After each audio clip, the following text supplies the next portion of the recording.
నాణ్యత లేని రోడ్లు నిర్మించడం వల్ల ప్రయాణికులు ప్రమాదాల బారిన పడాల్సి వస్తోంది. తాజాగా ప్రపంచంలోనే అతిపెద్ద పొడవైన ఢిల్లీ ముంబై ఎక్స్ప్రెస్ పై భారీ గుంత ఏర్పడింది.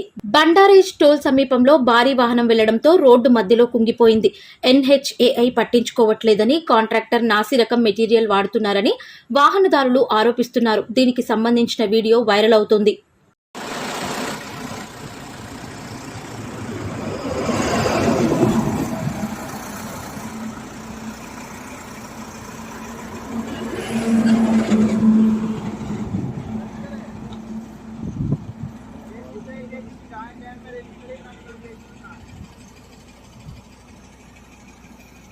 मारा रोड कहीं था तो अंदर लगा जी रोड के नेट घूरे आ तो हर एंगल से ले लो।